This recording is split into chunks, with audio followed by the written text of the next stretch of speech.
godha. Aariitti ba'a. Aariitti na gubdee itti ba'an. Tun ijoollee argee oseen qimmiidha.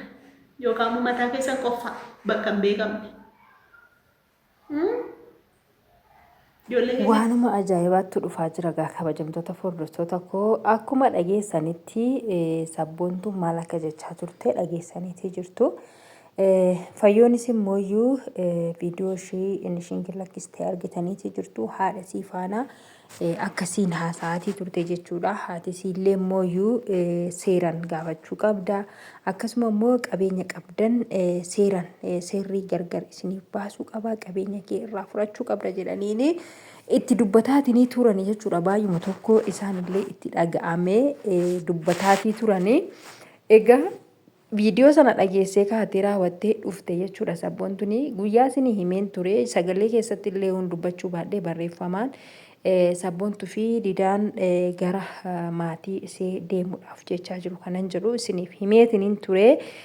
Sababni isaa odeeffannoo kana waan xiqqoo gurra na buuteef jechuudha. Egaa wanta odoo achi isaan irraa hin bahin sagaleedhaan ofirraa hin dubbadhu sanan dhiisee maleedha. Akkas jechuu odeeffannoo dhaga'e jechuudha. Sababa kanaafin akkas isiniin jedhe. Haa ta'u malee jechi ishiin jette kun baay'uma tokko na aarse. Maaliifini didaa jaallattee ilmoo isaa jibbuu hin qabdu. Osoon ijoollee kee argee nan qimixaa nan qonxooxaa mataa isaanii keessan gidi rukutaa jechaatii turte jechuudha. Jecha kana jechuun isiirraa hin eeggamu ture. Waan baay'ee gooteetti, waan baay'ee raawwatteetti. Egaa didaa jaallattee ilmoo isaa jibbuun hin danda'amu jechuudha. Didaan viidiyoo kana hin dhaggeeffatu jette. Maaliifi didaan hoo dhaggeeffatu baate ati intala akkamiiti? Ati maalidha? Ati ilmoo qabda miti? Ilmoo kan keessana osoo atiin kun jechuudha. Namni biraa osoo ilmoo kee akkasan godha siin jedhe hin jaallatta? Hin jaallatu jechuudha.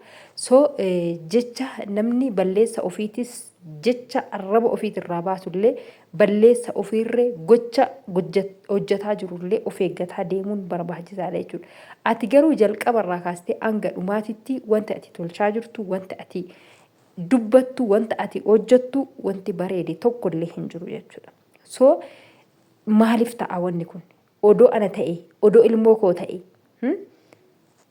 akkam ta'a akkaman godha jettee raawwatteen hin yaaddu. Sammuudhuma namaatiif, haamileedhuma namaatiif hin yaaddu gaafa akkana jettu jechuudha. Baay'ee tokko na aarse jechi kun baay'ee na aarse jechuudha. Egaa waanuma hundaafiyyuu ani didaa bakkeerraan argadhee jette. Bakkeerraa argatte miti booda akkuma bakkeerraa argatte kana bakkeetti deebista. Kana bari garuu. Kana bari jechuudha. Ammaas itti fakkaate malee akkuma bakkeerraa argatte kanatti bakkeedhumatti innis bakkeedhumatti sigatee deemee bakkeedhumatti isa deebistaa jechuudha. Kanatu maal jette naan jedhe hin argita. Kana fayyooniyyuu kaleessa immoo sii hin deetii jirti jechuudha. Didaan oduma wanna fedhe ta'ee ilmoo isaarraa gargar hin citu sifaanallee hin jiraatu siin jetteetii jirti.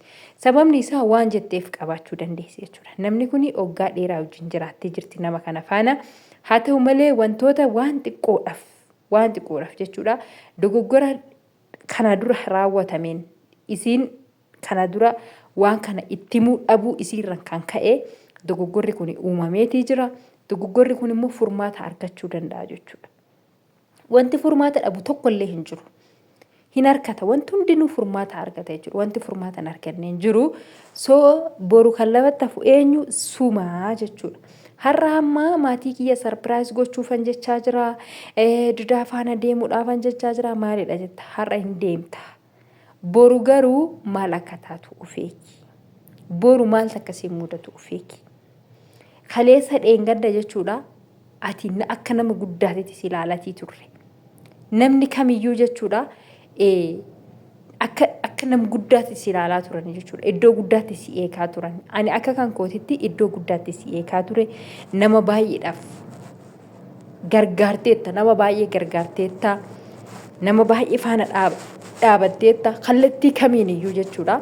Ni beekna warri beekanis hin beeku. Haala yuutuubitti irraanis ta'ee haala kamiin iyyuu namoota baay'ee wajjiniin dhaabataatii turte.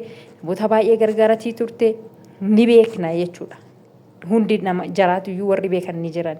Haa ta'u malee immoo iyyuu har'a akkuma kaleessa namoota gargaaraa turte sana, akkuma kaleessa nama baay'ee faana dhaabataa turte sana, akkuma kaleessa nama biraa jaalala qabdu sana akkasumatti garaa namaa keessaa badaatii jirte jechuudha. Akkasumatti akkuma kaleessa si jaallatan sana har'a jibba fudhataatii jirte jechuudha. Sababni ati ittiin jibba fudhattu maa inni waan sirraa hin fakkaanne takka, waan sirraa hin mul'anne, waan sirraa namni hin eenne takka gaafa raawwattu namoota biratti jibba fudhatte jechuudha.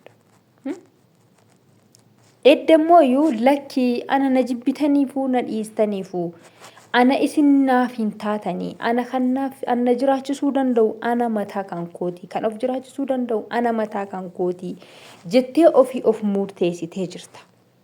Anatu of jiraachisuu danda'a, anatu akka barbaadeef gochuu danda'a, qaama kiyya kana waan barbaade hoon godhe wanti isin galchu maaltu jira, wanti isinitti bade maaltu jira jetteetii jirta. Himtee nutti dubbatteetta gadi baateetii jechuudha. Hanga nurraa eegamu takka hanga nutti fakkaate tokko jechuudha. Hanga hiriyyummaa kaleessa wajjiniin waan meeqa dabarsinee takkaa fi sitti dubbanneerra waan akkanaa maaliif ta'a, maaliif goota, borutti maaltu si mudata si'i. Har'a intala kanarratti atis dubartiidha, isinis dubartiidha, isiirratti waan kana raawwatteetiitta. Boru waan sirratti raawwatu maalitti beektaa? Maaf waan akkana raawwattaa kan jennu si dubbannee jirra. Atis waan sitti fakkaate gooteetta, nutis immoo waan nutti fakkaate dubbanneerraa jechuudha. Ergammoo lakkii wanni isin jettan kuni naaf hin ta'u, kanan ani barbaade kanan ani jedhe qofadha kan naaf ta'u yookiin immoo kanan itti adeemuu danda'uuni yaada mataa kootii qofa erga jettee wanti nuti si goonu takkallee hin jiru. Sababni isaa maali?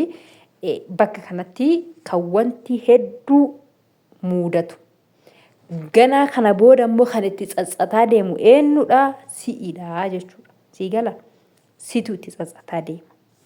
Har'a maatii koo sarpiraayis gochuufani haala ajaa'ibaatiin. Maatii koo fakkana ta'uufani, maatii koo akkas ta'uufani jetta. Borummoo maatii kan kee mataa gadi cabsuudhaaf akka deemtuu hin dagatin. Har'as borus wanni ani sitti himu tokko yoo jiraate boru maatii kee kana kanarra sarpiraayis gochuufani jettee raawwattee akkasittiin dhaadattuuf kana akka haamilee isaaniif mataa isaanii gadi cabsuudhaa deemtu hin dagatin jechuudha. Sii galtee? Kanaafiyyuu egaa namoonni baay'een ilmoo keetoon arginsiin jedhaa jiranii, ani mataan kan koo jedheetiin jira, maatii keetoon arginsiin jedhaan turanii, ani illee sitti dubbadheetiin jira waa'ee maatii kana. Inna garuu ati waan hunda kan si caalu maal ture? Ilmoo kee fi maatii kee haadha kee ijaan arguudha sila. Kana miti ture sila, kasiif maluu kana miti ture. Garuu egaa maal godhanii? Wanti godhanii jiru jechuudha.